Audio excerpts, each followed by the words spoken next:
Olá, bom dia.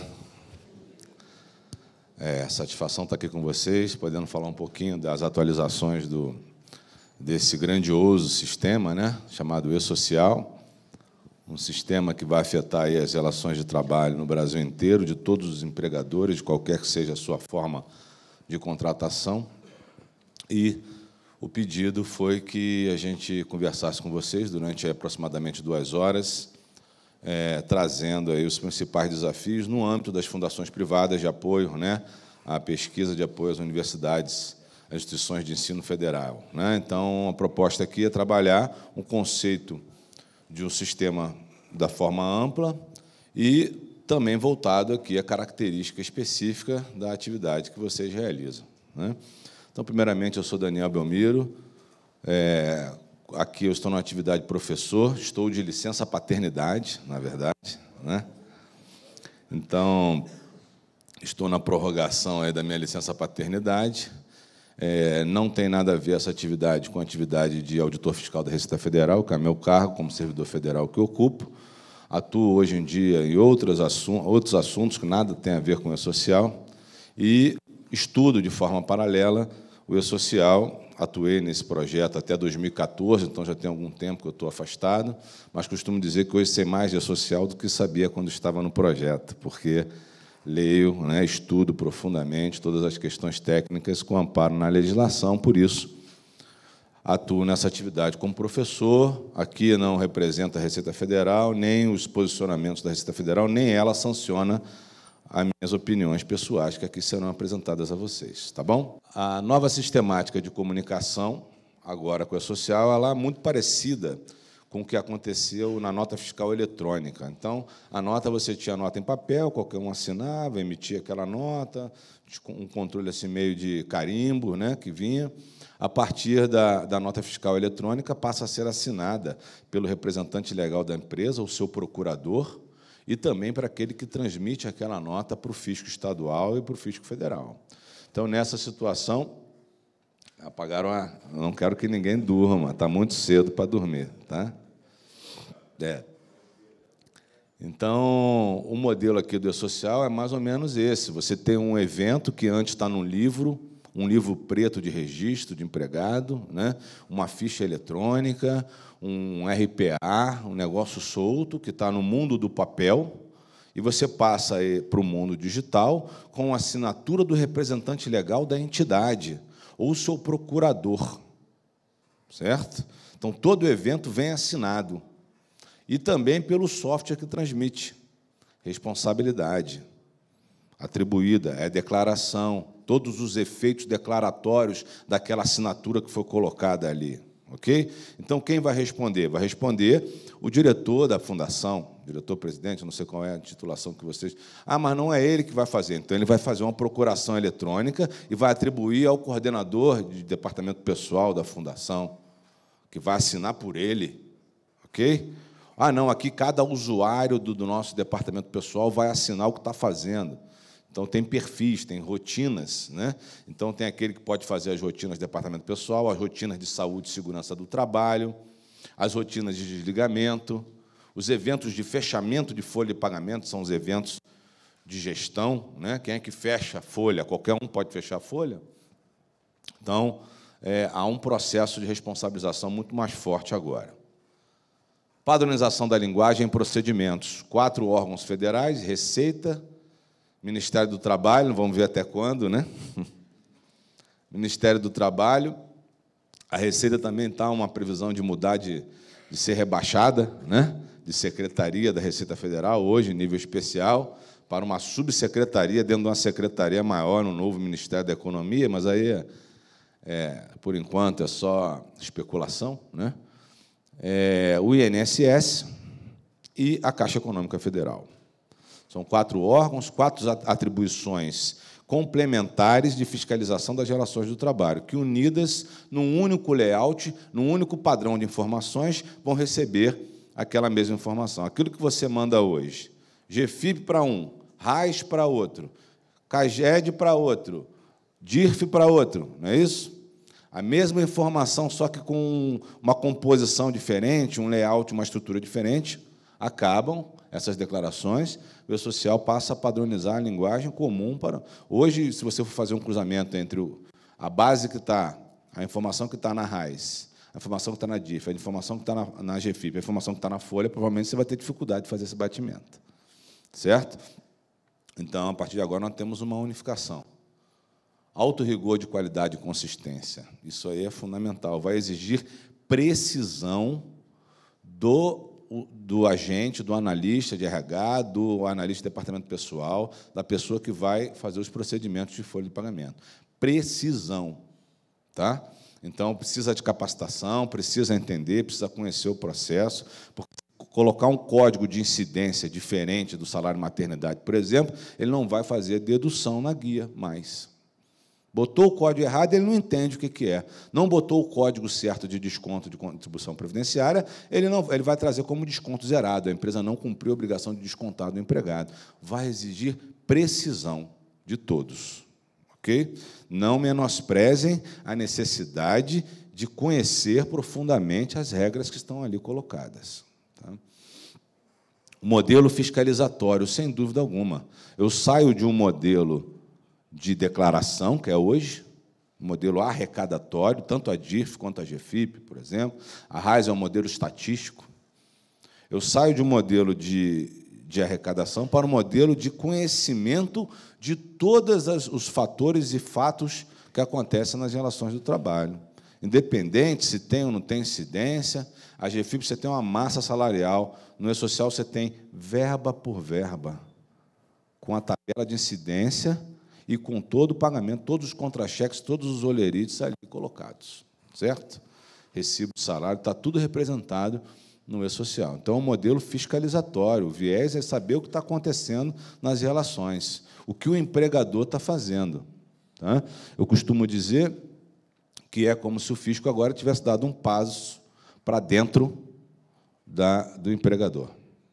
Certo? A insuficiência de preparação das equipes foi detectada no primeiro grupo. Então, assim, nós temos um primeiro grupo, são 13.500 empresas, que já estão no E-Social full, podemos dizer. Já acabou o GFIP, falta acabar algumas outras declarações, CAGED, RAIS, a própria DIRF, mas a GFIP já acabou para eles. Já recolhem previdência com base no E-Social. E muitos deram com cara no muro algumas vezes para chegar nessa posição. Alguns nem chegaram ainda, né? Alguns estão tentando fechar folha até hoje. Tá? Então, o que foi percebido? A insuficiência de preparação das equipes para lidar com esse novo desafio. Muitos chegaram, do jeito que estavam fazendo o GFIP, agora chegou agosto, vamos fazer social. Começaram a querer fazer social, da mesma forma, usando os mesmos critérios. Né? Se fosse igual, não precisava de um projeto dessa natureza para fazer a modificação. Mudam conceitos, muda a cultura, muda uma série de situações e mudam regras de preenchimento, sim. Tá? Temporalidade, okay? Os prazos são modificados. Implantação de E-Social por fora, que eu costumo dizer. Você tem lá todas as suas rotinas do jeito que está, e vai ao seu sistema e pega e põe um puxadinho assim e fala assim, transmitir para o E-Social.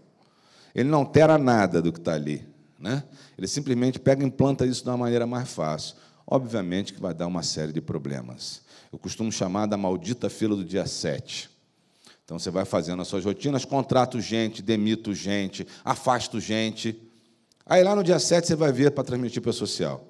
Não, mas espera aí, está faltando essa informação, está faltando essa, CPF não bate, começa aquela fila, rejeitado, rejeitado, rejeitado, rejeitado. Aí eu tenho grupos no Facebook que a gente ajuda, né, auxilia, orienta, são mais ou menos 60.000 pessoas em 2 grupos. E ali a gente recebe de tudo, né, todas as dúvidas e tal. E aí chegou uma colega e falou assim, Daniel, você pode me ajudar? Como é que eu faço para trabalhar com esses rejeitados aqui? Eu falei, tem que saber quais são os rejeitados. Ela começou a printar a tela do sistema dela. 1, 2, 3, 4, 5, 7 telas printadas, 350 eventos rejeitados. Aí ela me perguntou, Daniel, não tem aquela funcionalidade? Eu falei, qual? Delete all? Não, não tem delete all. Vai ter que olhar na pinça. Cada um desses aí, qual foi o motivo que, na época própria que você executou a rotina, deveria ter sido já saneado naquele momento?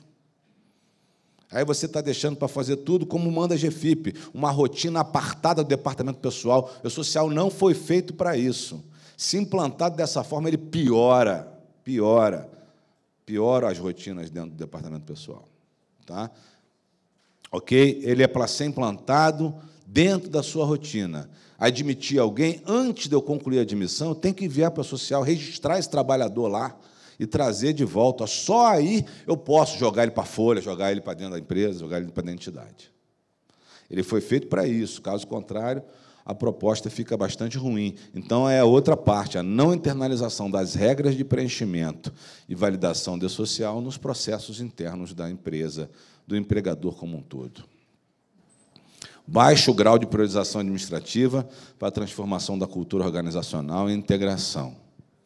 Né? Eu costumo dar o exemplo da Ritinha. A Ritinha estava lá no departamento pessoal, disseram para ela assim, você que vai cuidar desse negócio aí, tal de social. Vai lá, aprende tudo, depois volta aqui para implantar. A Ritinha foi, né, foi aprender, fez um treinamento, aí voltou para a empresa, olha, está errado isso aqui, está errado. Não vou mexer nisso aqui, não. Isso aqui também não. Não, deixa isso aqui mesmo, não mexe nada. E aí, Ritinha só, né? Aí, quando chegou lá em agosto, do primeiro grupo, Ritinha falou, Ritinha alertou, não vamos fechar. Aí não fechou. Não fechou a GFIP, não teve que recolher DARF avulso, aquela confusão. Né? E aí a culpa é de quem? A culpa é da Ritinha, óbvio. Né? A culpa é da Ritinha. Então, assim, baixo grau de priorização administrativa faz com que as mudanças que precisam ser feitas, muitas delas estrutural, num processo que está há anos e anos funcionando daquele jeito, tipo fechar folha dia 20, né? De 20 a 20. Aqui na minha empresa a folha é de 20 a 20, meu mês é diferente. Por quê? Porque eu decidi assim, o mês é diferente, eu preciso ter tempo para poder fechar o ponto, etc, etc, etc. Então, aqui, na minha empresa, é de 20 a 20. Tem repercussão? Tem repercussão. Por que até hoje não acontecia nada? Porque a tua folha estava na tua empresa, estava dentro da tua entidade. A partir de agora, a tua folha vai para lá, vai para dentro. Do social, banco de horas, débito e crédito, banco de horas, valor das horas extras pagas, descontada no contra-cheque, está tudo bonitinho. Aí o cara sai de férias 30 dias, recebe hora extra, olha que legal. Não é isso? Por quê? Porque é do mês passado a hora extra. E aí você está dando evidência. Né? Então, esse tipo de ajuste, de revisão de processo, social não é sistema, não. Social é revisão de processo, com clareza. Certo? O sistema pega lá o XSD, o manual que está lá, e implanta. Isso aí não tem problema. Agora, quando a regra não funciona, a implantação não vai funcionar. Certo? Então, eu saio do modelo em que a fiscalização precisa ir na entidade, a fiscalização ativa e o empregador passivo. Então, se aparecer aqui, eu imprimo uma folha para ele, eu imprimo um PPRA, eu arrumo um LTCAT. Né? Agora, eu saio de um modelo em que o contribuinte, o empregador, é passivo e o fisco ativo, para o contrário. O empregador passa a ser ativo. Ele tem até o dia 7 do mês seguinte para enviar toda a folha de pagamento dele, a tabela de incidência dele fica lá, a tabela de horário de trabalho fica lá, certo? A tabela de cargos e funções está lá. Os programas, as alterações das condições ambientais do trabalho, até o dia 7, alterou alguma coisa no empregado, tem que estar lá. O PPP vai ser montado com base no social, perfil profissiográfico previdenciário. Então, eu saio e o fisco está esperando, está na base dele lá. Mudou a relação. Isso aí é uma mudança no grau de exposição que precisa ser entendido claramente. Mudou a relação. Eu saio daqui da postura passiva, pode ser que apareça fiscalização ou não. Né? Por uma postura assim, eu estou colocando tudo meu na base do fisco. Eu não sei se ele está olhando ali mais ou não, aquele negócio. Então, muda o grau de exposição. Muda a gestão de risco fiscal de todos os empregadores, seja entidade com fins lucrativos ou sem fins lucrativos. Certo? Órgãos públicos, principalmente, que são os maiores contribuintes da Previdência Social. Certo? Então, aqui, ó a mudança na estrutura de controle nas obrigações de SST. Eu tenho isso aqui hoje, né? Nesse ambiente, igualzinho lá a questão da folha de pagamento. Passo para um ambiente que eu tenho tabela de ambiente de trabalho. Esse aqui é Finatec, por exemplo, vai dizer, esse ambiente aqui é auditório, é um ambiente de trabalho. Tem as salas, corredor A, corredor B, não sei o quê, vai ter que individualizar os seus ambientes. Não é por estabelecimento, é por ambiente de trabalho, perfeito? Que é o conceito do PPRA, é um ambiente de trabalho, o conceito do PPRA. Aí eu vou dizer depois se tem monitoramento da saúde do trabalhador, então são os ASOS, admissional, demissional, eu tenho os periódicos, eu tenho com o retorno de trabalho, não é isso? Tem a questão do parto, né? 30 dias, o afastamento superiores a 30 dias, ou o retorno do parto. Eu tenho mudança de função e tem as questões de monitoração biológica. Tá? Então, tudo isso vai ser feito aqui, as CATs vão ser feitas aqui, então, aquele CAT Web lá da Previdência deixa de existir para existir essa comunicação via e-social. Aí eu tenho aqui o evento 2240, Condições Ambientais do Trabalho. Ele pega o teu ambiente, o teu trabalhador e coloca aqui. E você passa a monitorar. Vamos supor que aqui tem uma máquina, né? Uma condensadora enorme emitindo um ruído aqui. Aí você, no 2240, vai pegar todos vocês estão trabalhando aqui, ela está com um grau de exposição, ele lá está com outro grau de exposição totalmente diferente, certo? Está usando EPI, não está usando EPI, tem EPC no ambiente, não tem. Tudo isso vocês vão tacar aqui no 2240. CPF por CPF, CPF por CPF. Ok?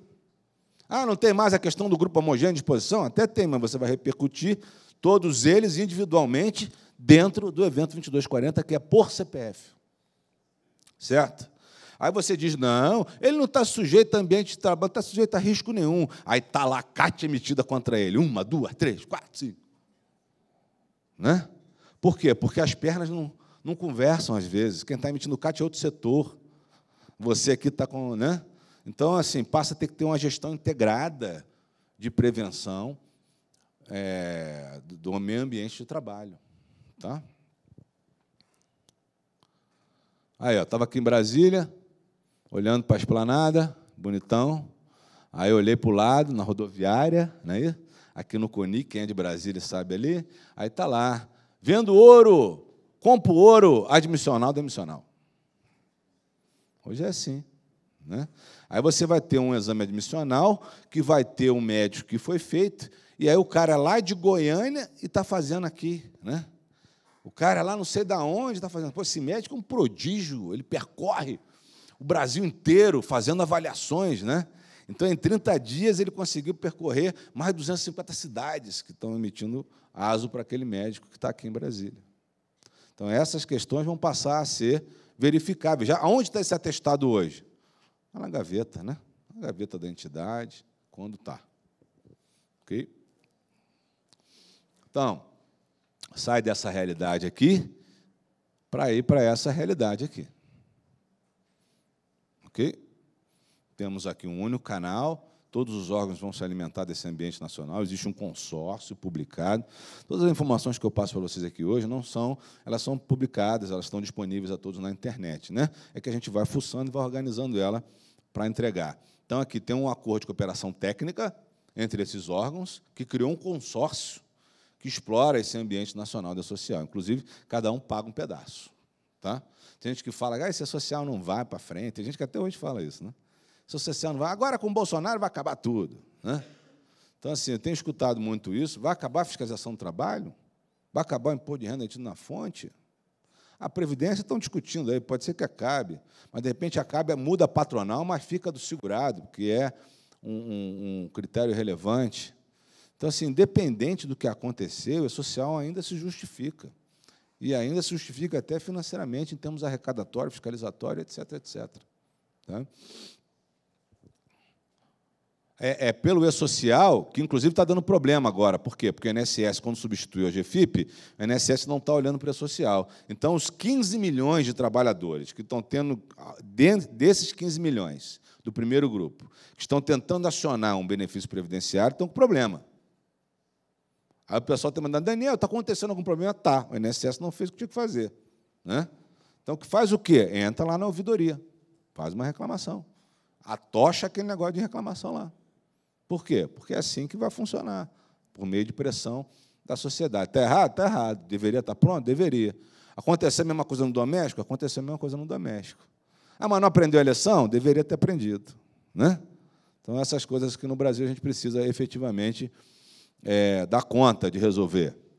Mas é por aqui que vai dar o benefício previdenciário, é por aqui que vai sair o seguro-desemprego, é por aqui que vai sair todas as questões relacionadas ao cruzamento de assistência social, se está ganhando Bolsa Família, se está empregado, se não está, todas essas questões das políticas públicas das relações de trabalho vão acontecer via e-social. Agora, para que você comece a fazer o social e pare de fazer o resto, não é automático. Precisa que os órgãos sinalizem, certo? Precisa que os órgãos digam que agora não tem mais CAGED, agora não tem mais DIRF, certo? E como é que eles dizem isso? Por meio de um ato normativo, porque a competência legal é deles, é de cada um. A Caixa, tanto que agora nós estamos vendo a seguinte realidade. Não tem mais GFIP para a Previdência, porque a Receita disse que não tem, atribuição da Receita, de arrecadar as contribuições previdenciárias, mas a Caixa disse, para o FGTS ainda quero o GFIP. Então, o pessoal está fazendo o CFIP ainda, do primeiro grupo, para recolher o FGTS. E, para a Receita, faz o E-Social, desaguando lá na DCTF-Web, para recolher o DARF. Tá? Então, precisa que a Caixa já disse, em janeiro de 2019, não precisará mais fazer o CFIP para esse pessoal do primeiro grupo. Então, é assim que vai acontecendo. Tá? Então, vamos ver uma coisa aqui.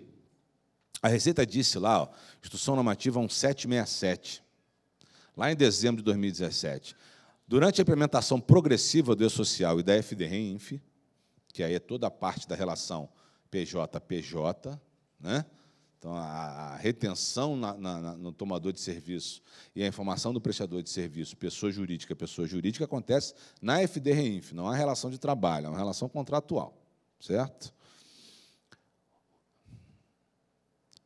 O E-Social, a inscrição no regime geral de previdência dos empregados e do contribuinte individual vai acontecer por meio do E-Social, evento 2200 e 2300. Na verdade, é até um equívoco, né? Porque é a filiação. Né? É a filiação que acontece, que é o exercício, o início da atividade remunerada, ali naquela condição que gera a filiação obrigatória à Previdência, mas aí, pelo ato de inscrição, eles estão formalizando as duas coisas, que é o que deram dizer ali. Por que colocar na inscrição? Porque tem uma penalidade para a não inscrição. Né? Não inscreveu, dá lá 1.200 e poucos reais. Certo? A obrigação acessória prevista no inciso 3, que é elaborar a folha de pagamento, isso aqui é na IN 971, será cumprida por meio do envio do evento 1.200, 1.202, 1.210, que são os eventos de remuneração. Aquilo ali é a folha de pagamento. Aí você não coloca lá, não botei, está aqui na minha folha. Não, não está na sua folha. O que tem aí é alguma coisa a 2. Né? É alguma coisa a 2, porque a sua folha de pagamento é aqueles eventos ali, 1.200, 1.202, que é servidor público com regime próprio de previdência, e o 1.210, que é o pagamento. Não está ali, não está na folha, está em algum outro lugar aí dentro. Assim que saiu a contabilidade digital, a ECD, que existe desde 2008, o pessoal da contabilidade não tem mais livro, né, diário em papel, então acontecia o seguinte, colocava uma contabilidade lá, chegava na empresa, a contabilidade é outra. Aí eu participei de uma reunião pública, né, com as empresas piloto, e alguém reclamou, mas eu tenho aqui a outra contabilidade. Então, não, você tem aí um caixa 2 qualquer, porque a tua contabilidade assinada pelo contador responsável, pelo representante legal, autenticada no SPED, na junta comercial, é essa que está aqui. Se você tem outras transações que estão aí fora dessa aqui, isso aí é caixa 2, se, logicamente, incorrer em valores de rendimentos tributáveis naquilo ali. Receita tributável. Então, gente, folha de pagamento é o que está lá. O seu sistema tem que pegar tudo que é folha internamente e jogar lá para dentro. Tá? A obrigação acessória prevista no inciso 8, que é GFIP, vai se concretizar por meio do evento 1299, fechamento. Era o evento mais procurado do pessoal, gerente de departamento pessoal do primeiro grupo, a partir de agosto, era o Nirvana. daquele mês, né? Era fazer o 1.299. Nossa, quanto não fazia, ninguém dormia, né? Então, era essa a problemática que estava acontecendo. Por quê? Porque, a partir do 1.299, você conclui um fechamento global e você joga isso para dentro da DCTF Web e consegue recolher todos os tributos. Como assim, professor?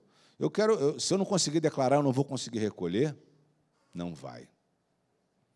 Mas hoje não é assim. Pois é, não é. A partida social será.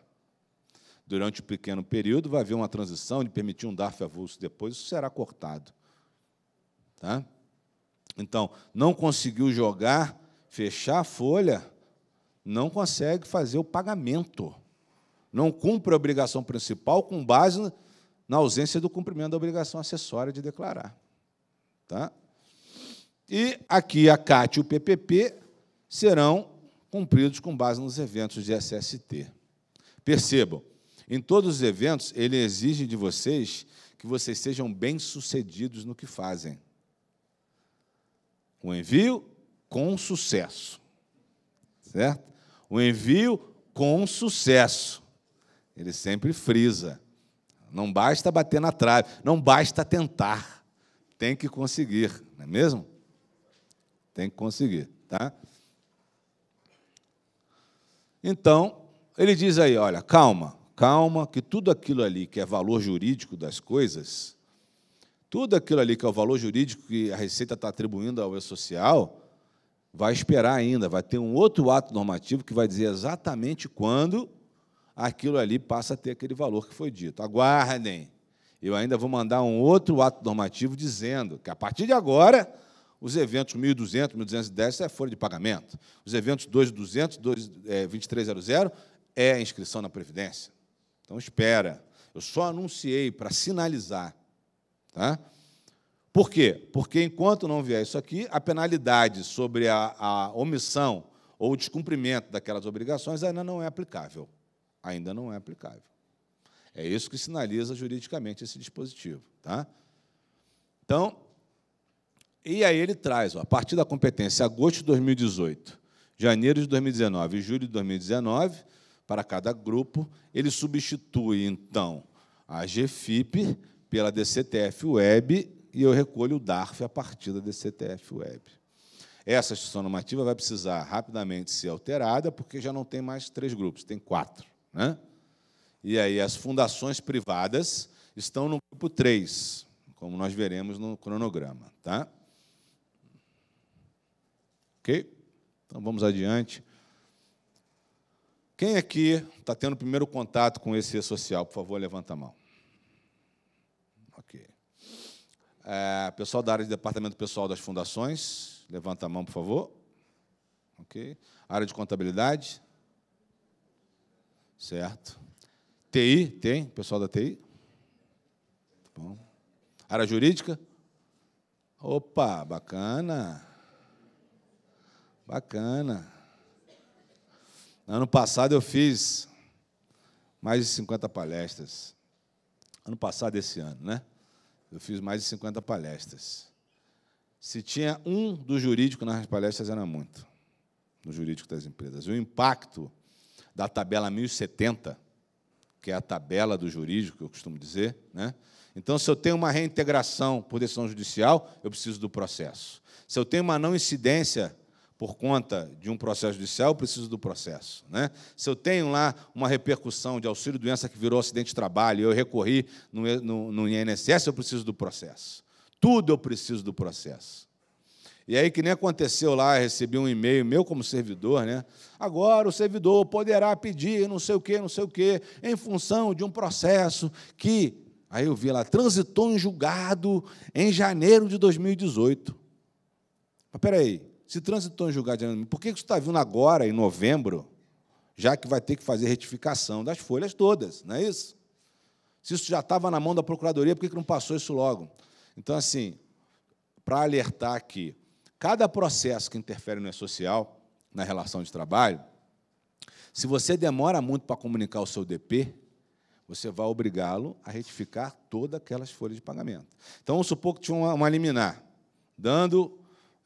para não descontar imposto de renda sobre determinadas situações, ou previdência sobre determinadas situações. Cai essa liminar. Cai a liminar, muda a tabela de incidência, que já está no E-Social. Quem vai calcular é o E-Social, né? Então, se está lá não incidente, o E-Social não vai calcular. Se muda para incidente, precisa alterar a tabela, porque aí o E-Social vai calcular. Se já tem uma folha inteira entregue com aquela incidência, vamos supor que isso aconteceu dia 15 do mês. Aí o jurídico tem lá os seus processos de trabalho durante muitos anos, que ele faz revisões mensais da tabela. Aí, no dia 15 do mês seguinte, ele informa que, no dia 15 do mês passado, toda aquela folha terá que ser retificada, 100%. Não dá mais para ter esses processos. Eu costumo dizer que tem que ter, dentro do sistema de folha, o pedacinho do jurídico lá, bonitinho, para entrar com input de dados, tempestivo, para evitar retrabalho, dupla rotina, retificação. Ok? É uma nova sistemática, há uma dependência muito grande das informações. Se eu admitir um servidor, por exemplo, por uma questão judicial, precisa ser informado o processo de admissão judicial. Tudo precisa do processo agora. Tá? Processo judicial, processo administrativo, processo de FAP, processo de benefício do INSS. São 4 tipos de processos que precisam constar na tabela 1070 para lastrear os outros eventos. Ok? Então, o papel do jurídico é fundamental, fico bastante satisfeito com a presença de vocês. Então, eventos iniciais e tabelas, eventos não periódicos e eventos periódicos. São 3 tipos de eventos. Primeiro, eu costumo dizer, essa aqui é a tua estrutura administrativa. O que você tem lá na fundação? Na fundação eu sou a fundação tal, meu CNPJ, 8 posições, cadastro como empregador. Eu tenho um estabelecimento só, ou tenho mais de um, ou tenho um fundo vinculado. Minha tabela de rubricas, eventos de folha, né? Então, eu tenho lá salário, hora extra, tal, gratificação, etc., etc., etc., prolabore, bolsa de estudo, né? Tabela de lotações tributárias. Então, assim, quem eu sou para tributar em relação à destinação? FPAS, Código de Terceiros. É para isso que serve a lotação tributária. Ou, se eu sou um prestador de serviço que sou retido, faço retenção de 11%, aí eu preciso informar para cada tomador de serviço meu a lotação tributária. Então, é o prestador que informa. Acredito que na fundação não tem essa situação, né? Ela é, muitas vezes, a tomadora do serviço. Então, ela não precisa apenas de uma lotação 1. Como ela não vai variar FPS, Código Terceiro, na maioria das vezes, uma única lotação para todo o seu social é suficiente. Tá? Tabela de cargos, empregos públicos, tabela de carreiras públicas, aquelas que existem por lei, tabelas de funções. É opcional. Mas, se tem DAS, se tem cargo-comissão, precisa ter essa tabela. Se tem algum empregado que, na verdade, é só ocupante de cargo em comissão, precisa ser informado. DAS categoria 302. Tabela de horário, turno de trabalho. Professor não precisa. Tá? Então, tem que informar para todo mundo. Agora, professor não precisa do código de jornada. Porque ele entra de manhã na segunda, na terça ele vai de tarde, de noite, na quarta é só de tarde, na quinta... Então, não precisa informar. Então, o pessoal das universidades aí, que vai ter que fazer social para todo mundo, não precisa. Agora, as universidades federais também têm um outro, porque, para servidor público, certo? Independente se do regime geral ou regime próprio, para servidor público também não precisa dessa tabela 1050. Essa tabela 1050 é só para CLT. E mesmo o professor da CLT não precisa informar. Tá? Você coloca lá, tipo de jornada, 9, outras jornadas, e faz uma descrição sucinta, em 100 caracteres, professor, regime de tempo parcial, você escreve alguma coisa lá. Tá? De acordo com os tempos, a composição da grade da matéria, da disciplina. Tá? Tabela de ambiente de trabalho, não entra agora, é um evento de SST, ok? Então, olhando para o seu cronograma, ela só entra em janeiro de 2020. Janeiro de 2020. Tabela de processos administrativos judiciais, então, todos os processos que tem aí. Essa tabela é fundamental para lastrear tudo aquilo que é motivado por decisão judicial e ela é fundamental para a suspensão do crédito tributário. Então, se eu tenho lá, estou discutindo um terço de férias, por exemplo, para não incidir previdência, está suspenso naquele momento que eu ainda estou com a decisão liminar, etc., etc. Nessa situação, você tem que informar aqui, porque na sua DCTF ele vai apurar o valor devido e vai carregar a suspensão, matando um com o outro. Não vai gerar relatório de restrição e nem vai te obrigar a recolher aquilo. Quando tiver uma decisão definitiva, aquele crédito mata aquele débito, ou, se for favorável à fazenda, ele tira o crédito e gera um único DARF para você recolher com a diferença, sem acréscimo legal. Ponto. Por isso que é importante ser informado da suspensão. Se você controlar por fora, você vai ter que retificar todas as folhas. Controlando por dentro da social, você não precisa retificar nada. Simplesmente, quando tiver alteração do processo, ele vai gerar, ou vai matar o crédito a seu favor, ou vai gerar o valor do DARF para ser recolhido, sem ter que retificar a folha de pagamento. Tá?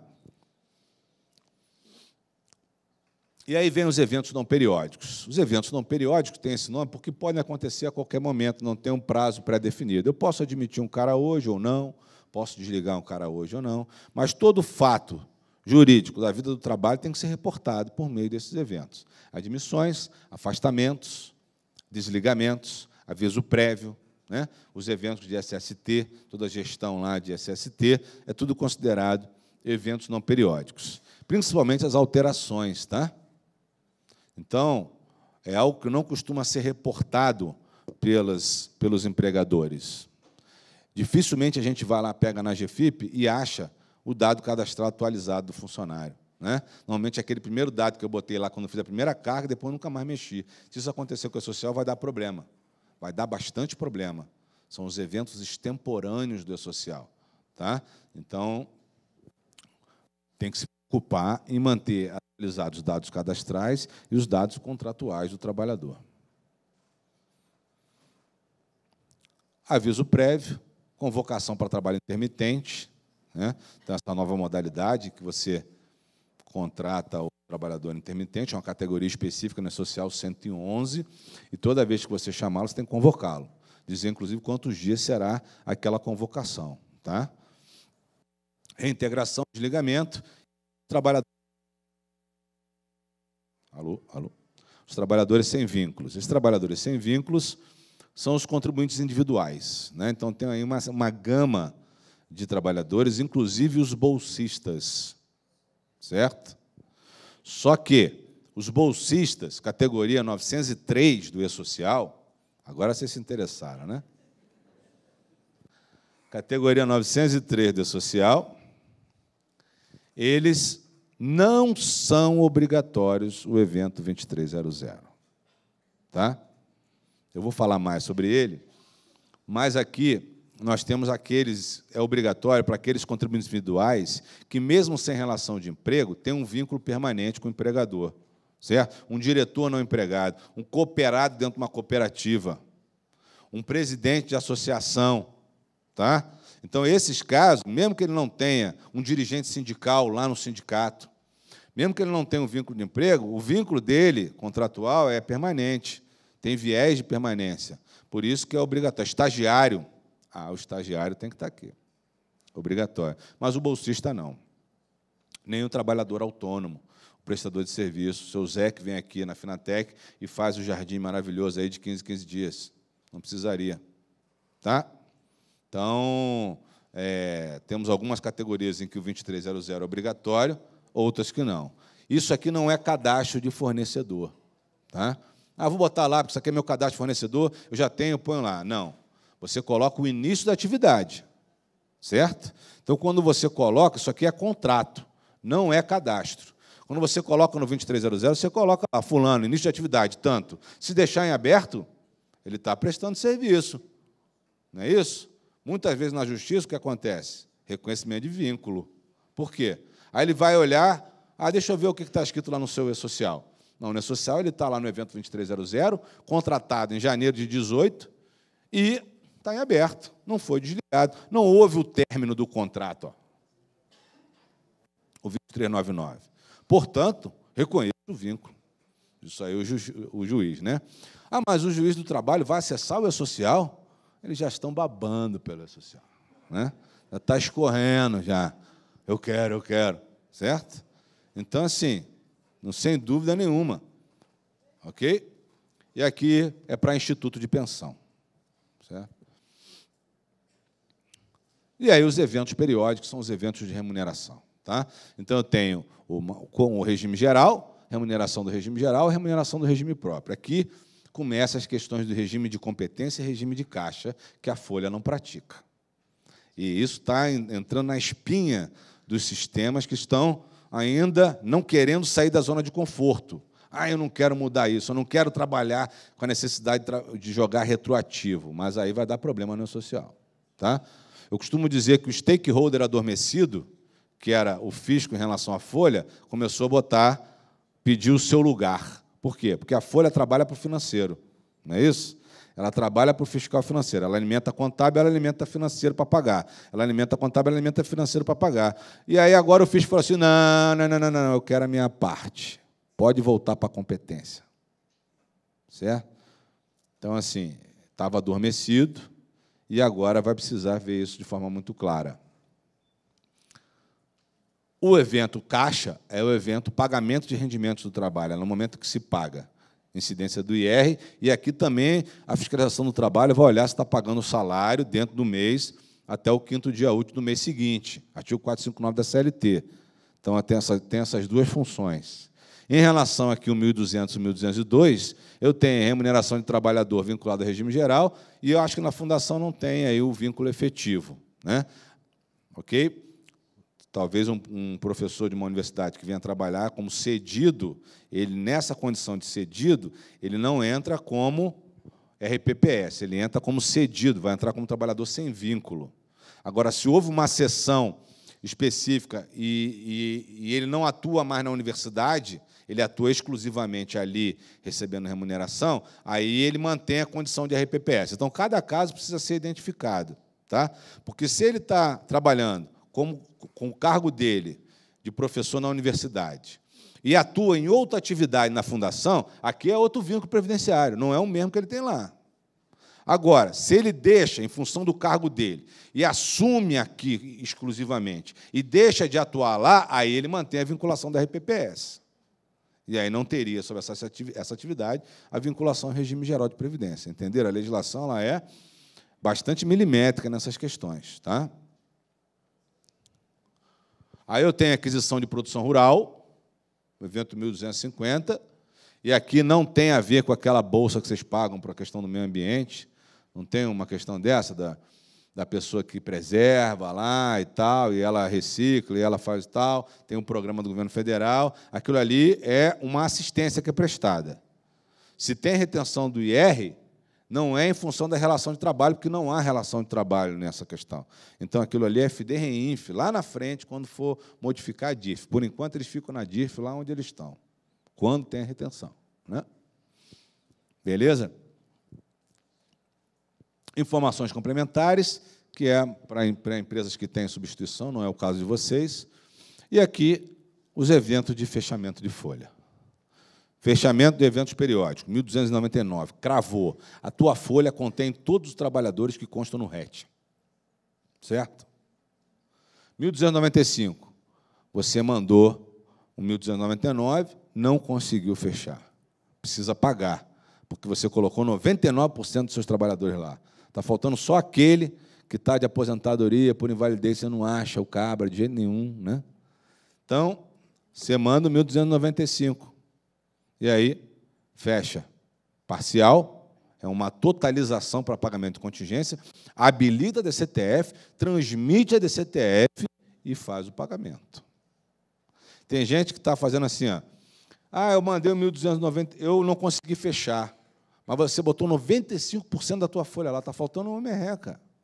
Aí você mandou 1.295, aí está recolhendo DARF avulso de tudo. Eu falei, não é para fazer isso, pelo amor de Deus. Aquilo que você colocou na DCTF Web, recolhe por lá. O DARF avulso é o que não foi para o E-Social. Você não conseguiu mandar para o social. Tem lá os prestadores de serviço que não tem, o CPF está errado, você não consegue mandar. Aí você recolhe o DARF avulso. Fora isso, foi para a social para recolher por lá. Tá? E aí, então, essa sequência de eventos, né, dados do empregador, cadastramento inicial de vínculos, Fase 1, fase 2, fase 3. Cada fase é mais difícil que a outra. Certo? Muita gente chega aqui na fase 3 e vai ter que revisar a fase 1. Porque a fase 1, quando você manda, são as tabelas, você não está usando ainda, você não sabe se ficou errado ou se ficou certo. Quando você vai fazer a folha lá, que você verifica, e a rubrica está tudo errado. Aí volta para cá. Tá? Então, é importante essa visão de que cada fase ela gera mais complexidade em relação à fase anterior. E aqui a estrutura. Você manda aqui o seu empregador, seu sistema, vai mandar os eventos, né? Pode usar o aplicativo web? Pode usar o aplicativo web. Só que quantos funcionários, em média, tem uma fundação? Contando o empregado próprio e os colaboradores. Quanto tem uma folha de uma fundação? Alguém me fala aí, 100, 200, 300? 1.000? Boa, vai ser lindo, né? 1.000 ali no aplicativo web, ponto a ponto. Não, mas não dá para importar para o aplicativo web? Não, porque se você conseguir importar, você já importa direto para lá. Não é isso? Não tem importação aqui no web. No web é na unha. Então, quem tem a intenção de, o meu sistema não está bom, mas eu estou tranquila que eu tenho web, pode mudar de pensamento. Pode mudar de pensamento. Senão você vai ter 2 sistemas de folha. Certo? E um que só aceita input de dados manual. Tá? Isso aqui é contingência. Deu um problema no atestado do cara, não processou, precisa mandar um afastamento por doença, vai perder o prazo, vai tomar multa, manda pelo web. Depois vai no teu sistema e faz o acerto. Ok? É para usar como contingência. Ok? Mandou para cá. O E-Social recebe, processa, bate o tripé, que eu costumo dizer, a sua estrutura administrativa, o registro de eventos trabalhistas e a folha. Um vale do outro. Um vale do outro. Alto grau, alto rigor de consistência e precisão. Tá? Devolve, bate aqui com a base, entrega para os órgãos. E aqui te devolve o protocolo. Olha só o grau de precisão que ele vai exigir para receber uma remuneração, né, de um trabalhador. Você solta o seu XML, o seu sistema solta o seu XML, ele aqui recepciona e vai devolver um protocolo. Tá? Devolver um protocolo, esse protocolo significa que você cumpriu a obrigação? Não. Significa que você está na estrada correta. Só isso. Pelo menos isso. Não é isso? Não mandei para a Lua, mandei para o Ambiente Nacional de Social.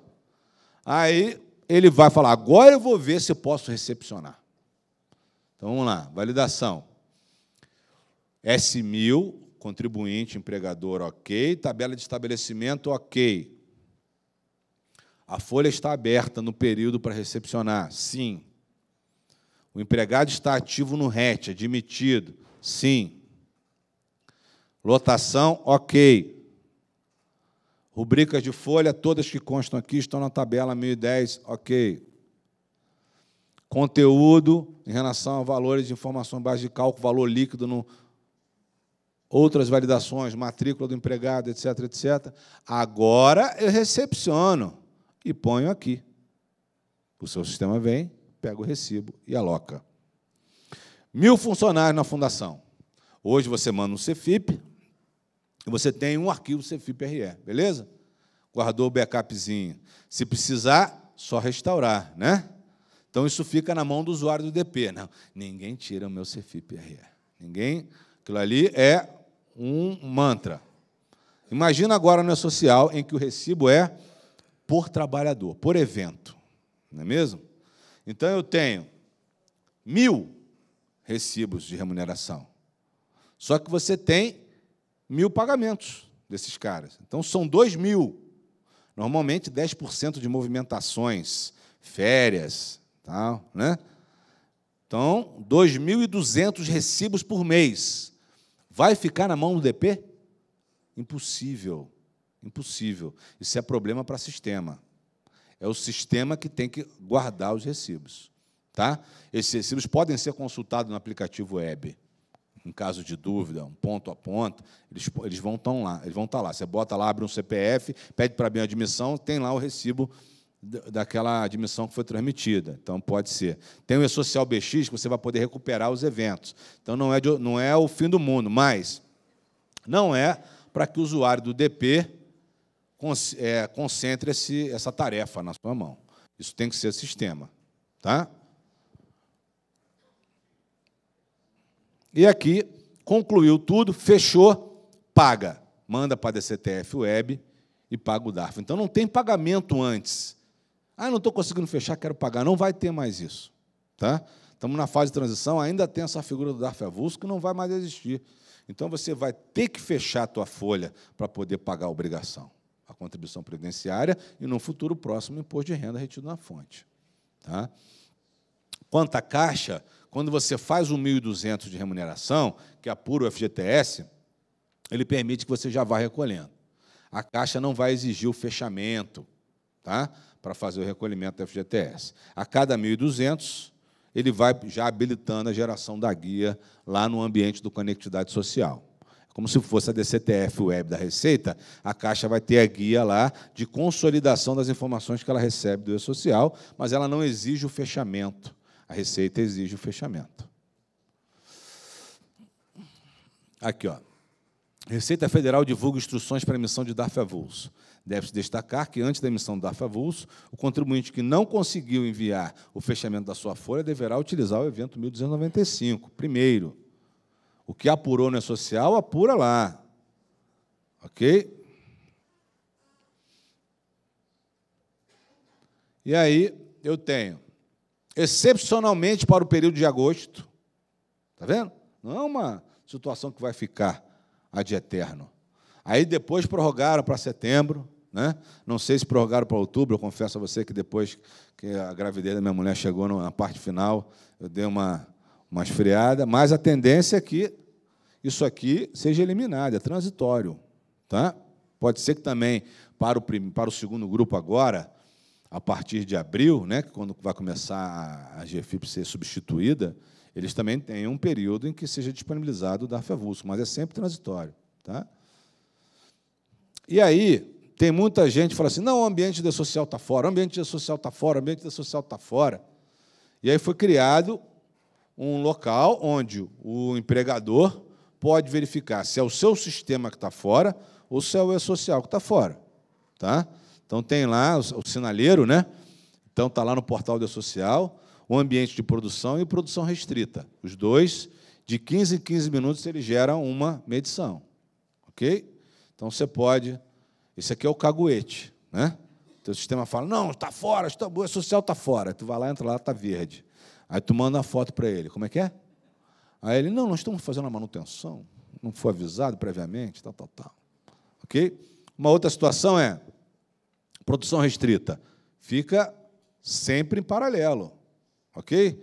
E aí o que acontece muitas vezes? Quando começa a produção, os sistemas estão com dificuldade de manter a produção restrita funcionando. Os sistemas de folha, os seus sistemas. Tá? Por quê? Porque é oneroso ele usar. Mas qual é o problema? Ele trabalha com duas bases. O sistema tem trabalhado com duas bases. Então, ele trabalha com a base de homologação, depois ele tem que replicar a base, ele tem que formar a base toda hora. Só que o social foi construído sem precisar disso. No mesmo evento, você diz se vai para a produção restrita ou se vai para a produção. É só uma tagzinha no XML. Você altera. Então, o problema é que o sistema não compreenderam claramente essa nova sistemática de funcionamento. Ele poderia usar a mesma base que ele tem em produção para alimentar o ambiente de teste sem ter que ficar gerando massa nova. Entendeu? Que é a dificuldade que os sistemas têm. Então, a mensagem aqui é, a produção restrita ela fica sempre em paralelo em funcionamento. A qualquer momento você pode testar, a cada nova fase você pode testar, inclusive, durante a fase você pode testar. Tá? E o E-Social BX são as solicitações que você pode fazer recuperando os arquivos que estão lá. Inicialmente, ele tem algumas limitações de capacidade. Por quê? Porque é um primeiro momento, o SERPRO provavelmente deve ter uma postura conservador para não onerar o ambiente nacional. Você imagina lá, todo mundo transmitindo, lá querendo fechar folha, e todo mundo querendo recuperar arquivo ao mesmo tempo, provavelmente vai, né, desestabilizar aquela plataforma, aquela arquitetura. Então, ele manteve aqui, ó, de 1 a 7 não pode requisitar. Certo? Cada empregador só poderá realizar uma solicitação por vez. Cada empregador poderá realizar, no máximo, 10 solicitações por dia. Serão retornados somente os 50 primeiros eventos que atendam o filtro. Então, são 500 eventos por dia. Ok? Então, assim, inicialmente isso está assim, depois ele pode escalonar, como a gente fala, né? Pode ir ampliando para melhorar essa performance. Tá bom? Cronograma e implantação. Em 2 de outubro, foi divulgado a informação da resolução do Comitê Diretivo de Social, né? Deu aí uma tranquilidade a todos. O pessoal da Finatec aqui estava querendo um treinamento, né? Como eu não posso dar um treinamento específico para nenhuma empresa, né? É sempre treinamento aberto. Eu falei para ela, olha, não dá para ser específico, pode ser um treinamento mais aberto, pode ter participação de outras fundações, né? A gente vai conversando aí, se for o caso da necessidade. E aí aquele desespero, porque o E-Social já estava rodando, né? E aí veio a alteração do cronograma. Aí todo mundo vai dormir tranquilo, vai passar o Natal, né? O último Natal, tranquilo. O Ano Novo, não se acostuma com esse negócio de Ano Novo, tá? É o último, ok? E a partir de janeiro de 19, vocês vão entrar aí com a carga total. Okay? Então, vamos lá. Grupo 3, micro e pequenas empresas, faltou o Szinho aqui, com faturamento até 4,8 milhões, entidades não empresariais. Pronto. É o grupo de natureza jurídica de vocês aqui, 3, fundação privada. Tá? Então, vamos direto ao que interessa, não é mesmo? Deixa aqui a desgraça dos outros, né? E vamos para a nossa aqui. Grupo 3, fase 1, com início a partir de 8 de abril de 2019. Tá? Eu tinha colocado aqui que era uma visão minha, que começaria no dia 8, que eles sempre jogam depois do vencimento da folha, né? Tá?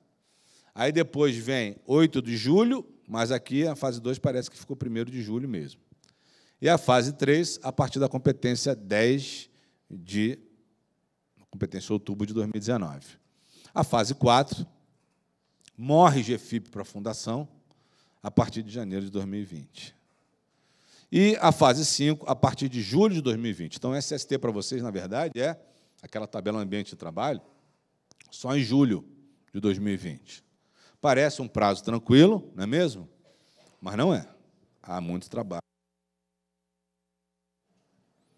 Então, como é que vocês estão aí em relação a esse cronograma? Né? Estão encarar ou não é isso?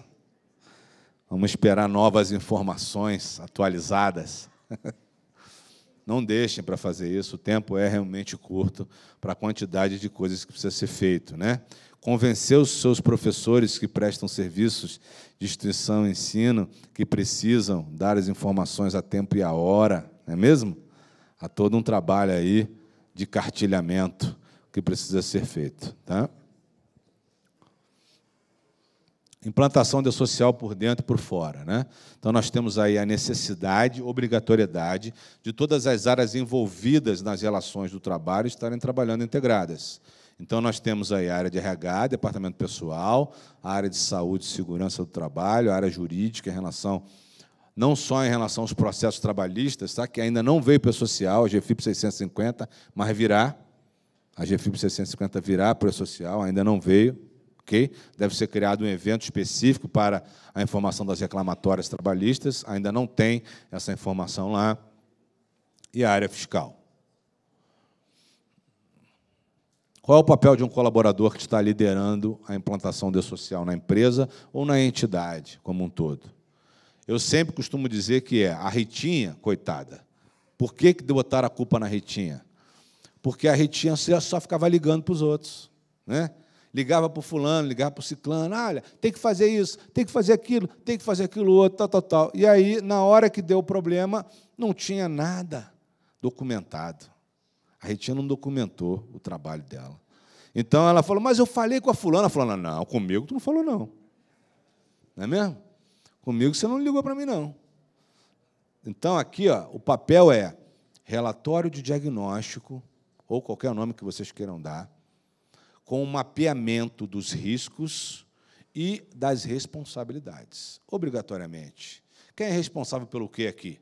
Qual o setor é obrigado pela contratação, que tem que encaminhar todas as informações, no mínimo 2 dias antes do início da data de admissão? Caso contrário, vai tomar uma multa por não registro do empregado no valor de R$3.000, e ela é perene. Certo?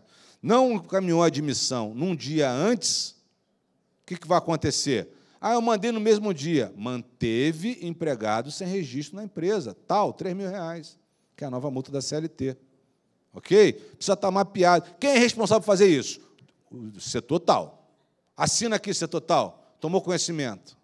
É assim, gente. Tudo no papel. O diretor só vai se envolver quando ele identificar quais são os riscos da não mudança dos processos. Tem que estar assinado. Que aí a Ritinha vai tomar na cabeça, mas vai levar todo mundo com ela. Não é isso? Tá? O E-Social indica quais são as coisas que precisam ser alteradas. Está lá, tudo escrito lá. Não menosprezem os sinais que ele está dando para vocês. Tá? Você se vê nessa situação?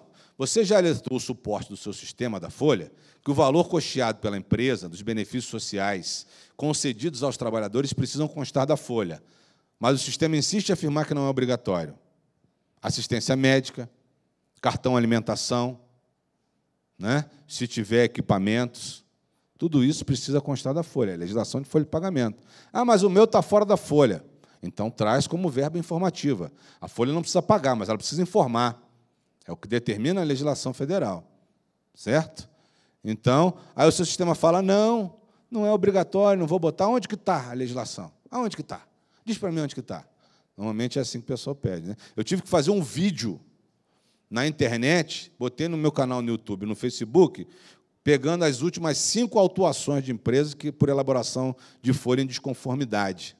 E aí coloquei lá, empresa que não colocou prêmio, cartão de premiação, empresa que não colocou reembolso, empresa que paga verba rescisória consolidada, não distribui. Tá, botei lá trocentos autos. Por quê? Porque os empregadores estavam me pedindo, pelo amor de Deus, me diz, dá um fundamento jurídico para que o meu sistema aceite que tem que cumprir a obrigação desse jeito. Certo?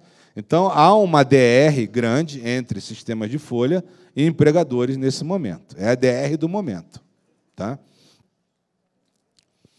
Você já alertou o jurídico e cartão premiação pago ou cartão alimentação de débito tem risco de autuação se não tiver incidência de INSS e IR?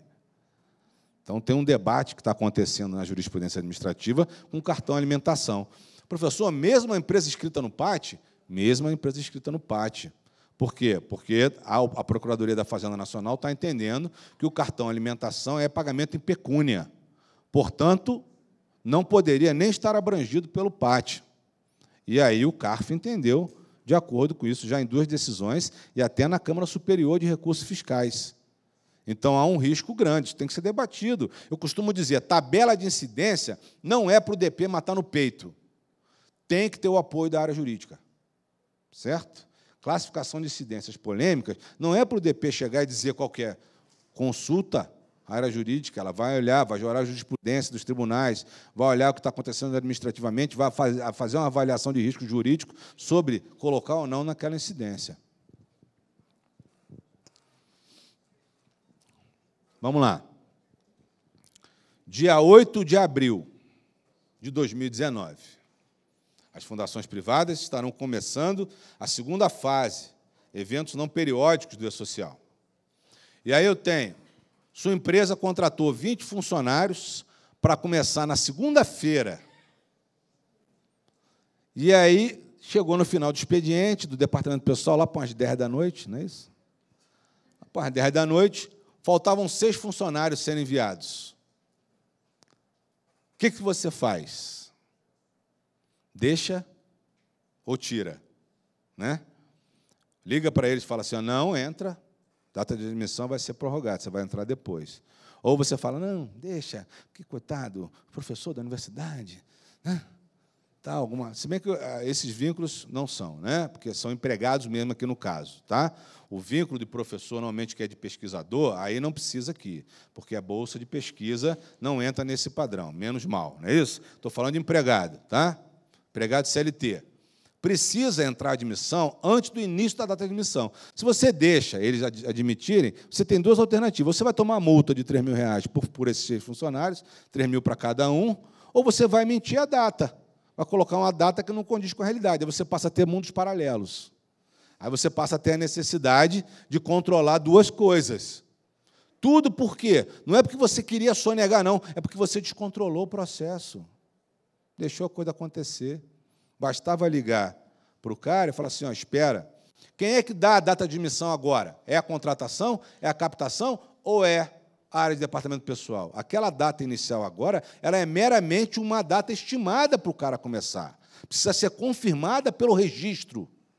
Certo? É isso que tem que ser remodelado dentro do processo. Tá? Se você fez isso, significa que você tem a regra social dentro da sua rotina. Isso significa que você implantou a social por dentro, que você não vai ter retrabalho, você não vai ter dupla rotina, que você não vai ter retificação. Porque, para concluir a sua rotina, você trouxe os regramentos da social para dentro dela. Certo? Olha a situação. Quando o funcionário faz uma alteração no seu contrato, a implantação geraria pré-social antes da confirmação dessa alteração, antes da confirmação, ele teria aí a rotina de social verificada. Vou pegar o caso exemplificado. Tá?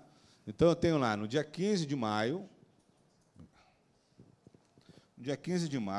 o funcionário vira para você e fala assim, nasceu meu filho, inclui mais um dependente no imposto de renda, por favor. Aí você vai lá e inclui. Inclui o dependente, preencheu a fichinha, assinou, incluiu o dependente, e aí você já vai jogar naquela folha, já vai considerar aquele dependente para dedução daquele mês, já vai fechar em 30/5, você já vai pagar ele bonitinho, já fechou folha, aí vai mandar essa alteração de dependente para social só na maldita fila do dia 7, que eu costumo dizer. Certo? Aí chega no social, o social retorna, CPF inválido. Como? Aí você vira para o funcionário, CPF inválido aqui, cara, o que houve? Não, é porque eu ainda não tinha feito CPF do meu filho, eu dei do irmão dele. Não acontece? Acontece, mais comum. Dei do irmão dele. Não, do irmão dele não entra, porque o social bate com a base da Receita. Esse CPF é de outro cara. Não bateu data de nascimento, não bateu o nome, rejeitado. E aí, o que você faz? Você já concluiu as suas rotinas, não é mesmo? Você já pagou o cara errado. Agora eu vou fazer ajustes do mês seguinte. Mas aí está errado na apuração do imposto de renda. Ou fingir que nada aconteceu, deixa apurado errado assim mesmo. Vamos rezar para a Receita não me pegar. Não é isso? Então, para que esses processos de risco por conta de descontrole? Não é muito mais simples você mandar logo isso aqui, na hora que entrou essa rotina, você, antes de concluir ela, liberar para ela para os outros processos da folha, você vai no social e manda o evento 2205, inclusão de dependente. O E-Social vai rejeitar na mesma hora, no mesmo dia. Você vai falar para o cara, amigão, de quem é esse CPF? Ah, é do irmão dele. Não pode. Quando você trouxer o CPF dele aqui, eu passo a concluir. Acabou, você está pagando certo. Se ele não trouxer, a obrigatoriedade é dele, não é sua. Né?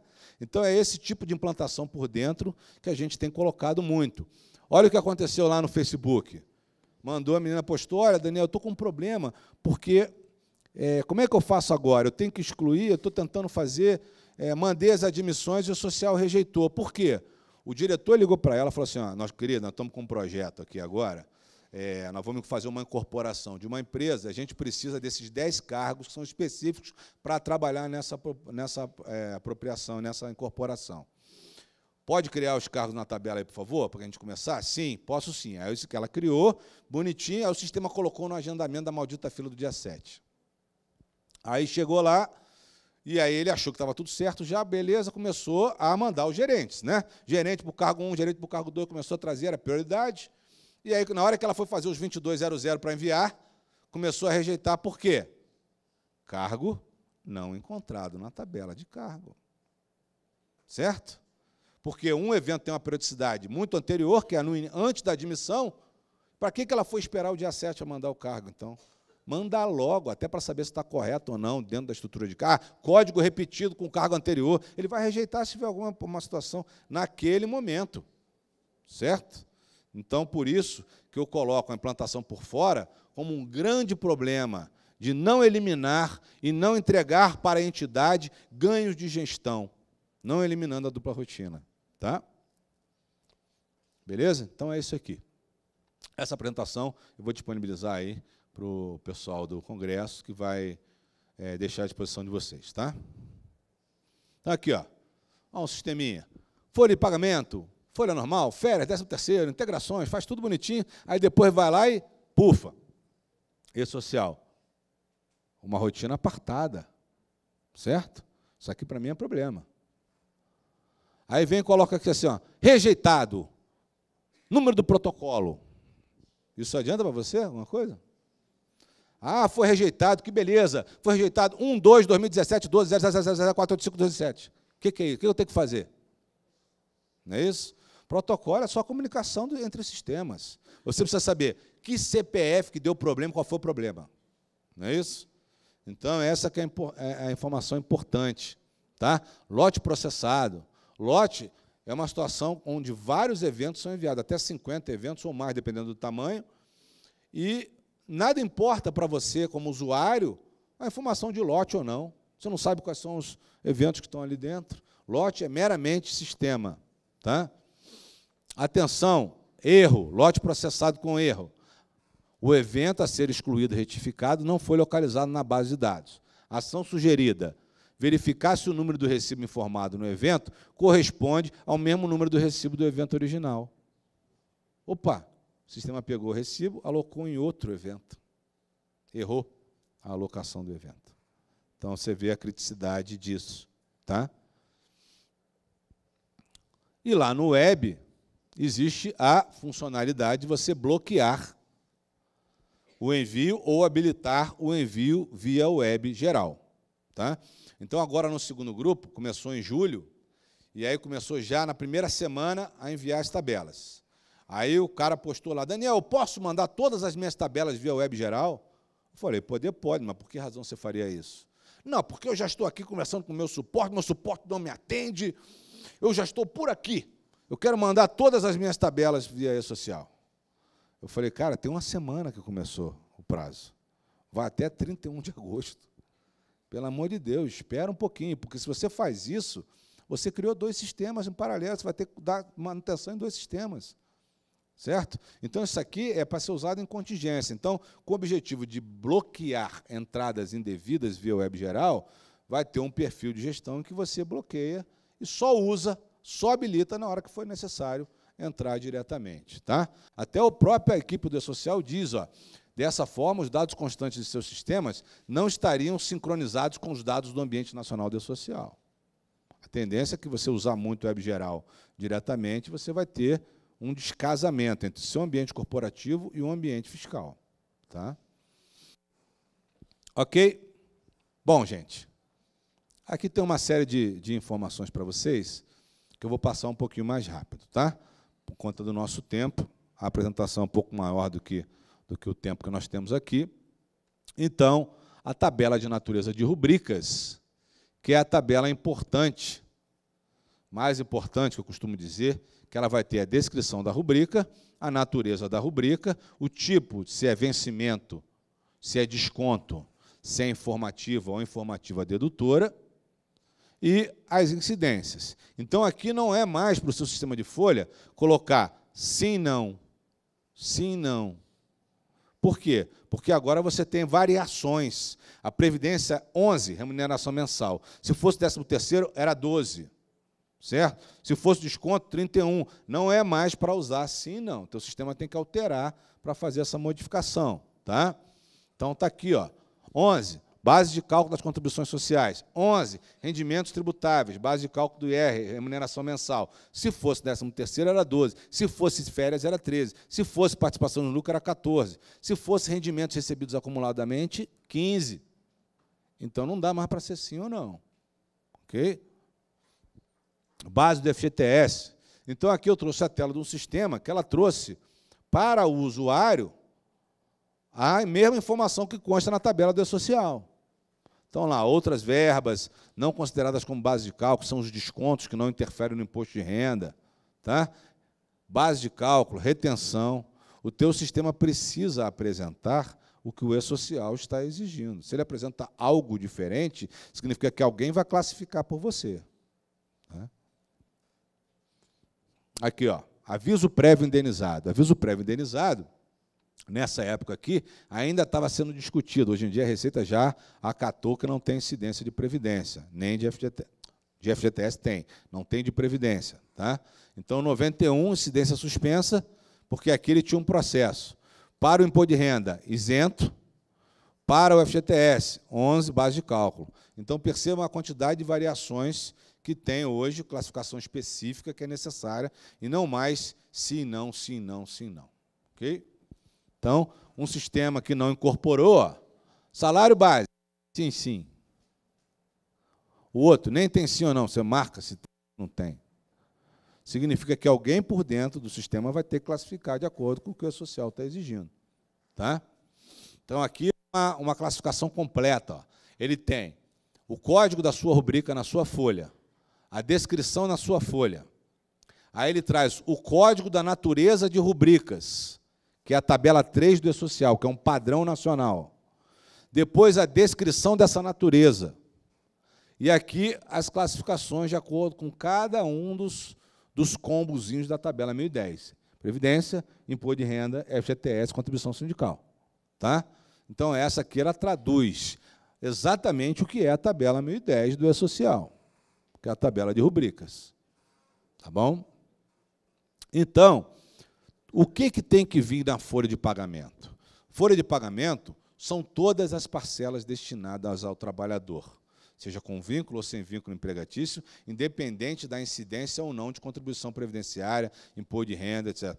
Porque o que eu percebo muitas vezes é que o pessoal traz para a folha aquilo que tem incidência. O que não tem incidência não vem para a folha. Né?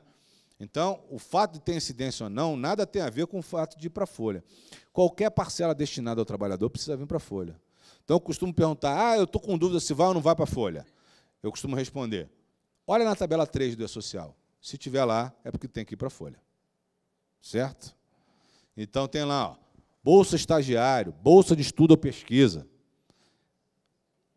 assistência médica, auxílio educação, ressarcimento de despesa, diárias, auxílio alimentação, moradia, entre outros. Tá? Tudo isso precisa ser reportado na folha de pagamento. A bolsa de estudo ou pesquisa, eu trouxe aqui um enquadramento, né? Já que a matéria mais afeta aí a vocês. Então, em relação à Previdência, não integra a base de cálculo para fins de incidência de contribuições as importâncias referentes à bolsa de ensino, pesquisa e extensão paga pelas instituições federais de ensino superior, de pesquisa científica e tecnológica, pelas fundações de apoio, vossas excelências, nos termos da Lei 8.958, certo? Então, não tem base de cálculo. Não é base de cálculo. E para o imposto de renda, artigo 39 do RIR, né, que quem teve essa sacada foi bastante irônico, não é mesmo? Botar o regulamento do imposto de renda como RIR, né? Mas as bolsas de estudo e de pesquisa caracterizadas como doação, quando recebidas exclusivamente, aí tem uma restriçãozinha, né? Quando recebidas exclusivamente para proceder a estudos ou pesquisa, e desde que os resultados dessas atividades não representem vantagem para o doador, ou seja, ele não vai comercializar, não vai explorar comercialmente o resultado da sua pesquisa, nem importa em contraprestação de serviços a quem o contrata. Tá? Então, aqui tem esse enquadramentozinho aí básico, para não incidir IR. E aí, ó, a diversidade de código de incidência. Vocês vão ter que fazer isso. Quem está na folha precisa fazer isso. Então, lá, mensal, 13º salário. Eu estou contratando um MEI para um serviço de oficina, um serviço de carpintaria, ou seja, aqueles serviços do MEI em que ele é considerado contribuinte individual. São poucos. tá? Estão lá na Instrução Normativa 971. Aí eu vou pagar aqui, ó, exclusiva do empregador, 13. Por quê? Porque o MEI eu não faço desconto. Se eu errei a classificação, o E-Social vai calcular desconto para o MEI. Olha o problema. Certo? Precisão que vai ser exigido de vocês. Se eu não coloquei 21 no salário maternidade mensal, ele não vai levar como dedução da minha guia a pagar no final do mês. Se eu não colocar 22 no salário mensal do 13º, ele não vai calcular a tabela progressiva isolada da remuneração mensal. Se eu errar, botei 21 em tudo.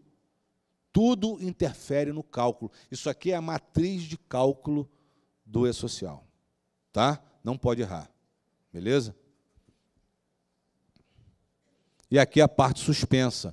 Toda vez que você coloca suspenso, ele vai calcular o valor do débito sobre aquela rubrica e vai levar na DCTF o valor suspenso para não gerar o DARF para pagar, enquanto estiver discutindo a lide. Tá? Ok? E aqui, ó, imposto de renda. Remuneração mensal, 13º, férias, PLR. Remuneração mensal, 13º, férias, a parte de retenção, tributação exclusiva. Deduções da base de cálculo do imposto de renda, todas as deduções. Ó. Rendimento não tributável, é tudo que está no artigo 39 do RIR, desde que não tenha específico aqui a parte de isenção. Ó. Parcela isenta, diária, ajuda de custo, abono, pensão, aposentadoria, valores pagos a titular de microempresa, tá? Outras isenções. Ok? Então, a bolsa de estudo eu caracterizaria como 79 outras isenções, porque está previsto como isenção lá no RIR. Tá bom? E a tabela de lotação? Aí, na sequência, nós temos uma outra tabela. A tabela de lotação, ela tem uma classificação de atividade econômica. Vocês devem usar sempre uma lotação para qualquer funcionário. Por quê? Porque ela faz a distribuição do FPS do Código de Terceiros, ok? Na condição de vocês não terão variação disso, provavelmente. É sempre um, mesmo que tenha mais de um estabelecimento. Tá? Por quê? Quem é que vai usar outras lotações? Vai usar o prestador de serviço para obra, o prestador de serviço para pessoa física tomadora, o prestador de serviço para uma pessoa jurídica tomadora, um prestador de serviço para uma pessoa que é por intermédio de cooperativa de trabalho, prestador de serviço cooperativa de trabalho. Aí vem outras. Vocês têm situações de expatriado ou impatriado? Pessoas que vêm de fora para cá? Tem? Essas situações de impatriado, vocês têm que dizer aqui, ó, atividade desenvolvida por trabalhador estrangeiro vinculado a regime de previdência social no estrangeiro. Então, se acontecer, vocês têm que criar essa lotação e aí esse cara vai ser alocado nessa lotação. Tá bom? Porque senão o social não vai entender que não é para calcular a previdência dele. Tá? Então, assim, são nessas situações específicas que se pede a abertura de lotações. A admissão preliminar. Tem sistema que fez assim, ó. O registro de admissão preliminar foi feito para quem tem alta rotatividade de mão de obra. Então, o cara está lá na Belo Monte construindo, aí caiu uma ponte numa cidade, 350 peões dele não conseguiram vir, ele foi na outra cidade, pegou um ônibus lá, trouxe todo mundo para lá, porque a obra não pode parar, certo? Aí descarrega todo mundo lá. Pode trabalhar sem registro no Brasil? Essa pergunta é difícil, né? Não pode. Não pode trabalhar sem registro no Brasil. Então, não há argumentação para que não se faça o registro. A argumentação do pessoal da Constituição Civil era, mas nessa, como é que eu vou fazer 350 caras, eu vou fazer aquele evento 2200? Já viu quantas informações tem naquele evento? Sim, aquilo ali é um contrato de trabalho, e é mesmo. Ali é a representação do contrato de trabalho, certo? Bom, eu não vou conseguir fazer, então vamos fazer o seguinte, vamos criar uma admissão preliminar, só para registrar 3 informações básicas, CPF, data de nascimento e data de admissão. Acabou. Aí depois você tem até o dia 7 do mês seguinte para fazer a admissão completa. Pode ser assim?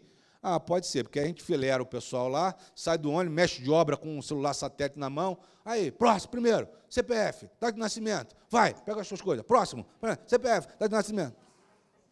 Certo? É assim que é para ser. Todo mundo registrado. Aí as empresas olharam para isso e falaram assim, pô, beleza, 3 informações, data de nascimento, CPF, data de admissão, aqui na minha empresa é tudo registro preliminar. Agora só faz 2190, 2190. Aí, qual o problema? Quando você faz um 2200 depois, que é o evento de admissão completo, com todos os dados, e você tem um 2190 antes, você tem que trazer o número do recibo daquele 2190. Se você não traz o número do recibo, ele não vincula que aquele admissão preliminar se refere à tripa do contrato grande que você está colocando. O que ele faz, então? Ele cria outro vínculo e não mata o anterior. E aí ninguém fecha a folha mais. Por quê? Porque fica um 2190 aberto, sem contra-cheque.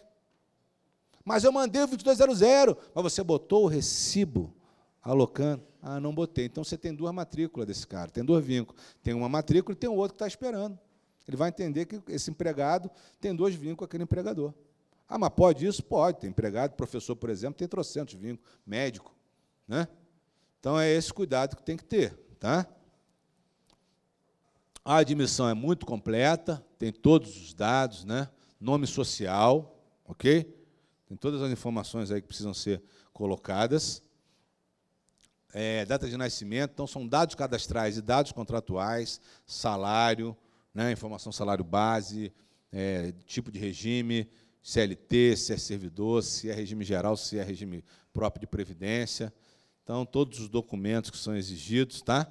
Aqui é só, normalmente, um documento, ou carteira de trabalho sempre, para quem é CLT, e um documento de identidade. E a Carteira Nacional de Habilitação, se o CBO dele for de motorista. Tá? Então, se a categoria for transportador autônomo, ou se o CBO for de motorista, tem que colocar a CNH. Aqui, um sistema que tem, por exemplo, uma ficha de um trabalhador já incorporada. Qual é a melhor coisa para vocês que vão contratar e já têm o seu sistema de folha, que vão exigir dos seus sistemas, ou aqueles colegas de TI que já estão aí e que vão preparar o sistema de folha?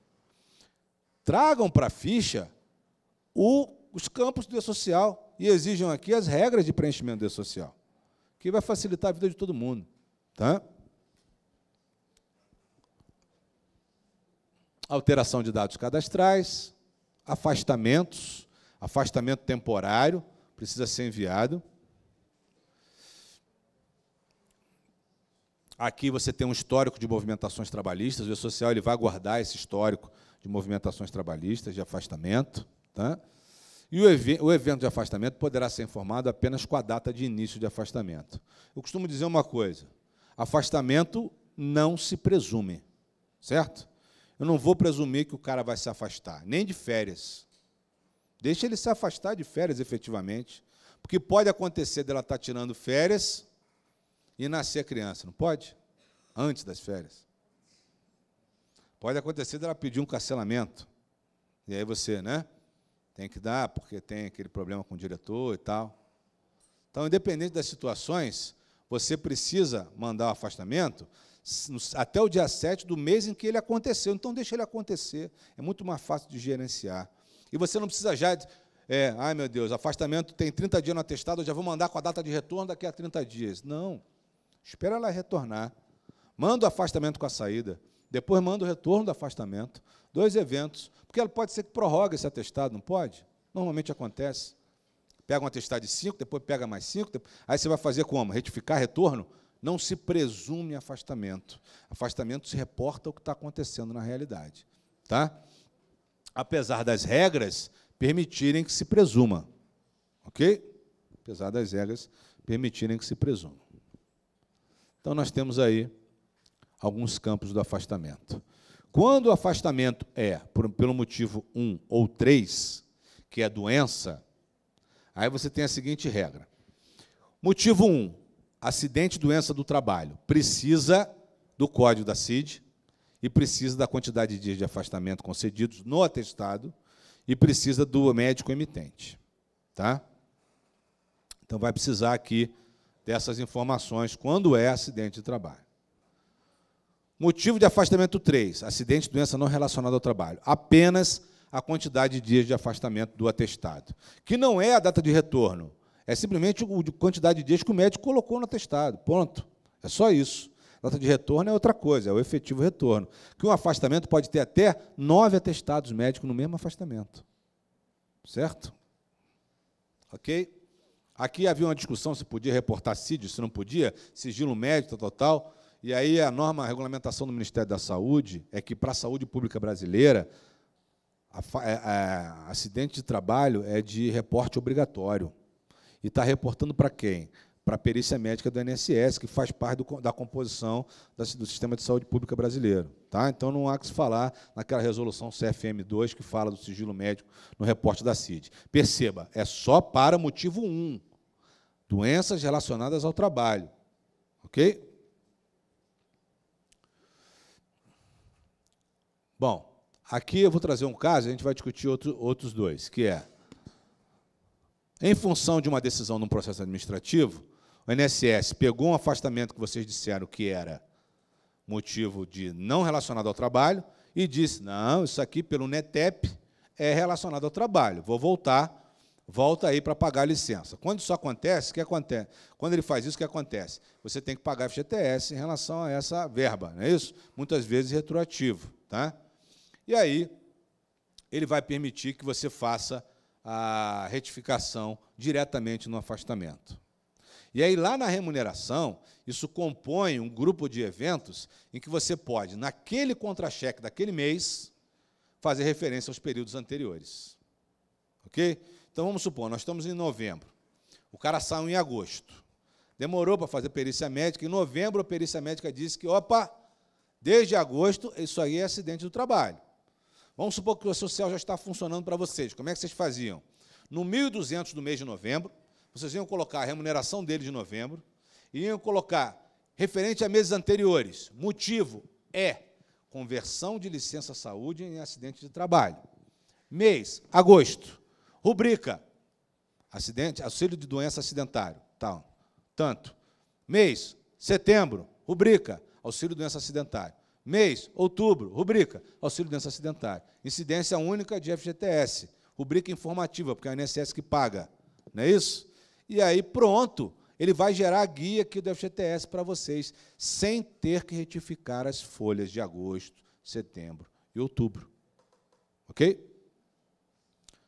Então, é isso que coloca aqui. Quando ele faz isso, você faz a retificação e coloca lá o número da revisão administrativa e o número do benefício do INSS para ele, voltando de 1 para 3. Tá bom? Então, eu costumo dizer que a transparência positiva é em prol do empregador. Tudo que ele faz correto, o ideal é que ele tenha lastro documental e que ele seja transparente, para não gerar dúvida do procedimento que ele faz. Tá? Então, vamos avançando, e aí vem o trabalhador sem vínculo, o autônomo. Né? Então, trabalhadores avulsos, estagiários, não precisa de PIS, estagiário, né? NIS, NIT, etc. Os trabalhadores autônomos em geral, os bolsistas também não precisam de PIS. Tá? Transportadores autônomos, servidores ou trabalhadores cedidos, dirigentes sindicais, diretores e sócios, presidentes eleitos de associações ou cooperativas. Tá? Dentro da composição da direção da fundação, se não é remunerado, se não recebe nenhum prolabore, nada, nenhuma remuneração, esse vínculo não precisa ser reportado ao E-Social. O E-Social importa a ele os vínculos das relações de trabalho remuneradas. Ok? Mesmo que essa remuneração não tenha incidência. Então, o bolsista importa ao E-Social. Mas, me parece que é essa a situação, né? Ele compõe lá o conselho da fundação, a diretoria da fundação, mas não recebe nenhuma remuneração a respeito disso. Então, esse vínculo não necessariamente precisa ser reportado aqui ao E-Social. Tá bom? Agora, o bolsista precisa, porque mesmo que ele receba uma remuneração de bolsa, que não tem incidência nem de INSS, nem de imposto de renda, vai precisar que o valor pago a ele todo mês seja informado. Não precisa vir o cadastro, o contrato de bolsista lá, o 2300, a não ser que vocês queiram, é opcional. Tá? Agora, o valor remunerado mensalmente, o RPA dele, né, precisaria vir. Tá? Não é RPA porque não tem ali o valor, né, o pagamento da bolsa especificamente. Aonde? No evento 1.200, e 1.210. A rubrica de bolsa e o valor líquido pago. Pode até coincidir, exatamente igual, mas são dois eventos distintos. Um evento de remuneração devida e um evento de valor pago, 1.200 e 1.210. Tá?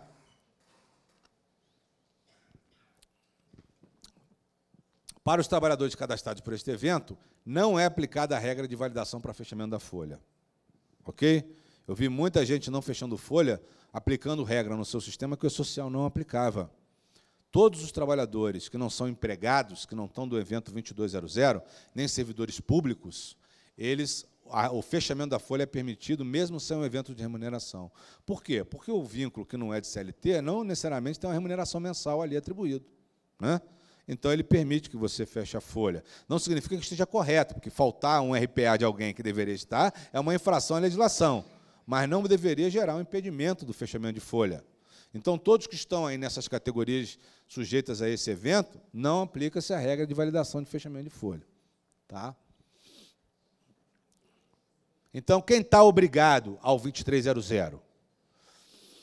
Dirigente sindical, trabalhador cedido, então ele tem que ser recepcionado pelo 410, contribuinte individual, diretor não empregado, contribuinte individual, diretor não empregado com e sem FGTS, empresário, sócio, membro de conselho de administração ou fiscal, cooperado, transportador cooperado, cooperado filiado à cooperativa de produção, associado eleito para a direção de cooperativa e membro de conselho tutelar. Quem não está, estagiário e médico residente. Então, estagiário está obrigado. Tá? Quem não está obrigado? Estagiário está virando gente, né? Eu lembro, muitos anos atrás, que apresentou uma folha de pagamento de estagiário para mim, parecia um papel de pão, escrito a caneta, um negócio horrível, né? Então, agora, parece que a coisa vai... Categorias não obrigatórias. O que é não obrigatória? Perceba, não é que não é obrigatório informar a remuneração deles, não. Não é obrigatório ter esse contratão, certo? Prévio. Então, o autônomo em geral, o transportador autônomo de passageiro, transportador autônomo de carga, o MEI, você não precisa, o MEI contratado por vocês, não precisa informar no 2300, basta informar no RPA. E aí eu tenho o bolsista, participante de curso de formação e o atleta não profissional, aquela bolsa atleta. Tá? Então, tudo isso vai ser informado a remuneração, mas não precisa os dados cadastrais completos, porque ele é muito extenso. Ele tem raça, cor, nível de escolaridade, se tem deficiência, se não tem, né? Então, é desnecessário para esse tipo de contrato, na visão do Comitê Gestor de Social. Ok? Para o bolsista, atenção, o E-Social realiza a validação dos dados cadastrais na base do CPF e na base do CNIS, que é da Previdência, para o NIS, que é o Número de Identificação Social, PIS, PASEP, SUS, etc. Não é obrigatória, por exemplo, para estagiários bolsistas. Ok? Então, é só CPF para esses casos. Agora, o CPF deles tem que estar batendo na Receita Federal. CPF, data de nascimento e nome. Ok? Ah, ele está suspenso porque ele não foi votar não sei aonde, na base do TCE. Isso não é problema. CPF suspenso não é problema. O problema é se a suspensão for porque o nome dele está errado. Está entendendo? Aí ele precisa... Uma dica. Agora que acabou o nosso maravilhoso período eleitoral, tão tranquilo, né? Os cartórios abrem novamente, os cartórios eleitorais abrem novamente. Para aquele que tiver com problema, às vezes na Receita é mais complicado, tem que agendar, demora, etc. Aquele que quiser pode fazer o cadastro biométrico lá no TSE, no Tribunal Regional, faz o cadastro biométrico, tira a fotinho bonitinho, põe a biometria, etc., atualiza os seus dados, que a base do TSE vai atualizar a base da Receita. Ok? Então, às vezes, ele consegue mais rapidamente fazer essa alteração. Tá? Bom, avançando. Para o estágio, tem que informar aqui a instituição de ensino, o agente de integração e o supervisor do estágio. Como assim, professor? Não entendi. Eu achei que você ia informar tudo para mim, já que ele toma conta desse negócio. Não. Quem tem que informar é o concedente do estágio. Tá? Então, isso é uma situação mais própria, informando, inclusive, quem é o agente de integração. Então, é a fundação que concede o estágio que precisa informar o vínculo do estagiário. Bom, eventos periódicos. Vou passar aqui mais rapidamente, que a gente já falou bastante. Bom, existe uma coisa que foi criada no E-Social, que é o demonstrativo de valores devidos. Esse demonstrativo de valores devidos faz o elo entre o pagamento e a remuneração devida. Tá? Então, a cada folha que vocês rodam, vai rodar folha de férias, vai rodar folha de 13º, vai rodar folha normal, vai rodar folha complementar. É, na verdade, um demonstrativo, porque se mudou a data de pagamento, obrigatoriamente tem que mudar o demonstrativo. Então, você vai trazer os valores das rubricas dentro dos demonstrativos, e aí, para cada demonstrativo que foi pago, você lá no 1210 vai fazer essa informação. Todo 1210 que você pagar, você tem que referenciar qual o demonstrativo, lá do 1200. Tá? O único que não pede é o recibo de férias. Por quê? Você paga a férias antecipada, né? Nos casos de CLT. Okay? Você paga férias antecipada. Então, você tem um recibo, pagamento antes da informação da remuneração das férias devidas. É o único que não precisa referenciar a um demonstrativo do evento de remuneração. Tá bom?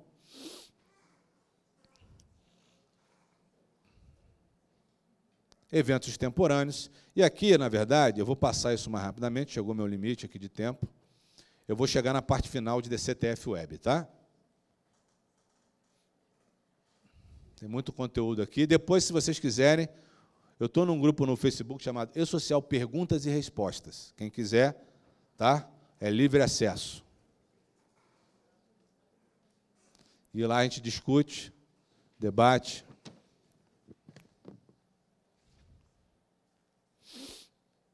O mais importante é a diferença entre o E-Social e a FDREINF.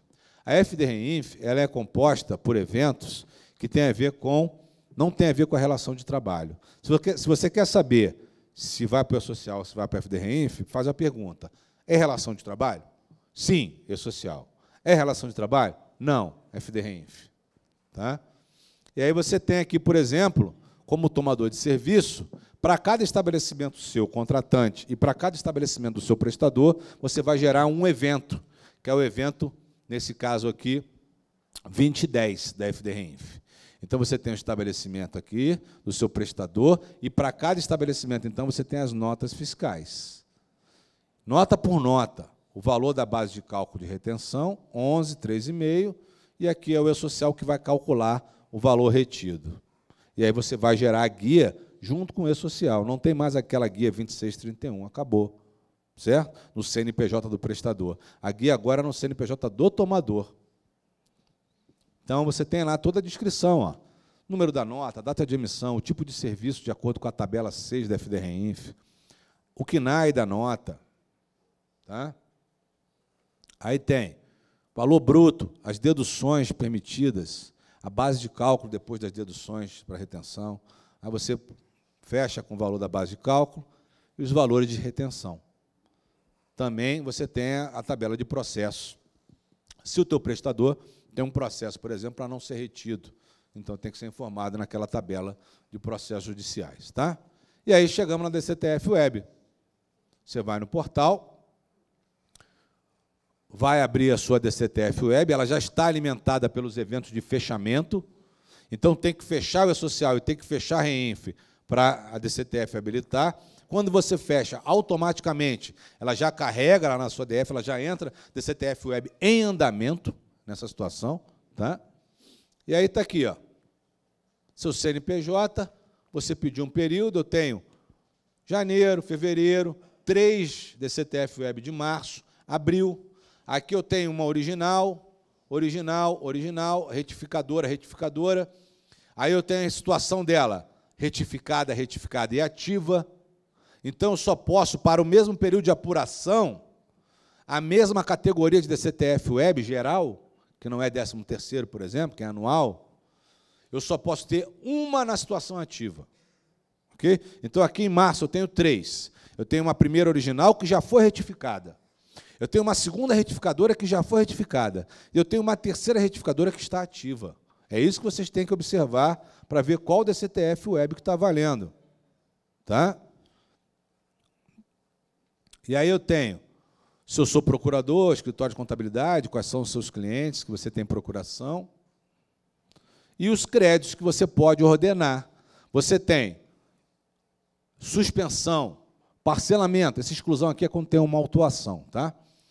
Suspensão, parcelamento, compensação, as deduções, salário família, salário maternidade, as retenções, os pagamentos que já foram feitos daquela mesma competência quando você está retificando. Tudo isso você pode, de acordo com a ordem que você estabelece, você apropria primeiro, tá? Então, você mexe nessas colunas aqui, quanto mais para frente aqui é o primeiro na linha, quanto mais para trás é o último na linha de apropriação. E você que faz essa mexida, tá?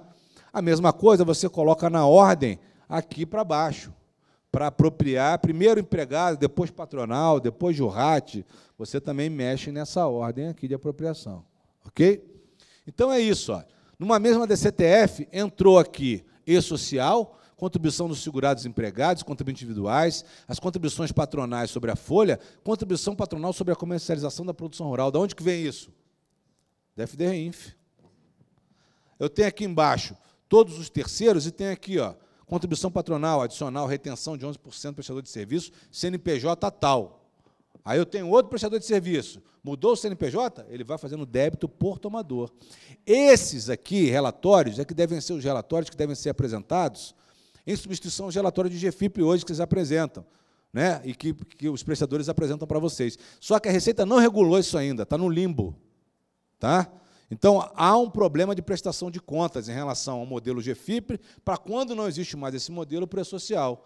Tem que ser identificado os relatórios dentro da DCTF Web e a norma tem que dizer o que tem que entregar. Então, há um limbo normativo em relação àqueles que já foram extintos de GFIP e não mudou a forma de prestar contas ao tomador. Tá bom? Então, isso precisa ser resolvido pela Receita imediatamente. Tá? Então, o que eu quero dizer com isso aqui, para fechar? Eu tenho na mesma DCTF Web débitos de e-social e débitos de FDRINF.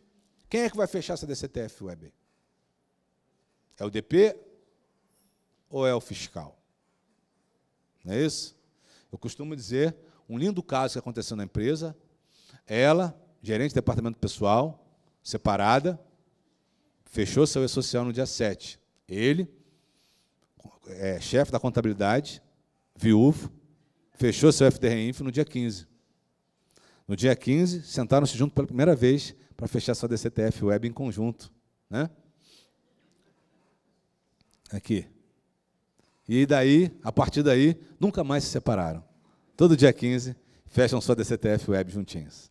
Inclusive, a festa de confraternização passou a ser única, a contabilidade e departamento pessoal. Isso melhorou demais o relacionamento. Por quê? Em vez do pessoal do departamento pessoal meter o malho no colega do próprio departamento, passou a meter malho no colega da contabilidade.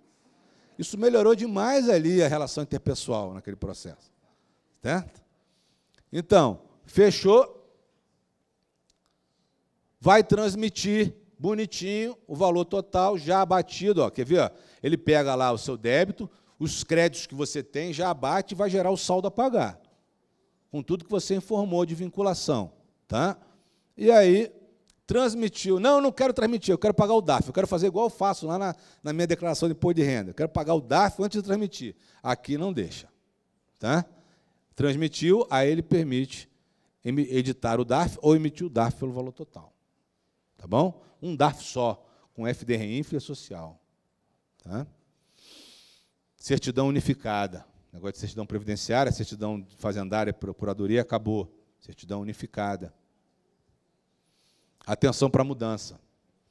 Com o E-Social, você não apresenta mais uma massa salarial, sem identificar o que ali faz parte. Você passa a apresentar aos fiscos, Receita e Trabalho, cada rubrica, cada verba devida e paga, integrante e não integrante da base de cálculo, com a regra de incidência que você adotou. Ok? Olha o grau de exposição. Você entrega a social no dia 7, paga a FGTS no dia 7, manda para a DCTF Web sua social, tem que transmitir a DCTF no dia 15, que vai entrar com o FDRINF dia 15. E no dia 20 você recolhe. Tem muita gente que desespera aqui. Ai, meu Deus, dia 15 eu já tenho que pagar. Não, calma. Entrega a DCTF Web primeiro, que é dia 15, você tem até o dia 20 para pagar. Você tem 5 dias depois para pagar. Coloque isso na cabeça, vai fazer uma diferença danada lá em outubro de 2019. Tá? No dia 14 de novembro de 2019, dia de nascimento do meu filho, vocês vão estar fechando essa DCTF aí. Não precisa pagar no dia 14, não. Paga só no dia 20 de novembro, dia da consciência negra. Não é isso? Tá? O E-Social foi feito para quem quer ter uma conduta de compliance, uma conduta transparente, implantar por dentro, não ter medo de cumprir a sua obrigação, para poder ter o ganho efetivo de redução das suas duplas rotinas. Tá? Melhoria do fluxo de caixa, gestão integrada. Né? Você vai poder compensar o Previdência com outros tributos? Vai poder compensar. Já pode compensar o pessoal do primeiro grupo. Então, essa é a necessidade. Redução de custos com a implantação efetiva da política de prevenção, então reduz seu FAP, né? Reduz o valor a recolher em relação ao acidente de trabalho. Melhoria na relação com os colaboradores, mais profissionalismo nessa relação empregados e colaboradores, né? Todo mundo sabendo qual o papel de cada um. Maior conformidade e prevenção para redução de passivos fiscais e trabalhistas, redução de custos e horas gastas, desde que implante por dentro, porque se implantar por fora, as horas tendem a subir. Tá? E eficiência na integração dos processos. Para finalizar, vocês estão exatamente nesse momento, mais do que ninguém. Estamos chegando ao final do ano, em janeiro começa o E-Social para vocês, subindo as tabelas, durante todo um ano de implantação. Vocês podem, exatamente durante o faseamento, em que não há penalidades aplicadas naquele modelo, vocês podem escolher com que leão vocês querem se relacionar. Não é mesmo? Esse aqui, orientando o rebanho, deve estar muito bem alimentado, com seus DARFs ainda em GPS, né? Então, seus recolhimentos em GPS. Agora, o pessoal do primeiro grupo já perdeu esse prazo. O pessoal do primeiro grupo já está aqui, entregando o DARF nessa boca aqui. Certo? Então, eu deixo essa mensagem. O tempo parece ser um amigo, mas pode ser seu inimigo, se você trabalhar ele de forma incorreta. Espero ter colaborado com essa caminhada de vocês, gente. E aquele abraço, tuas ordens aí. Tchau, tchau. Viu? Obrigado.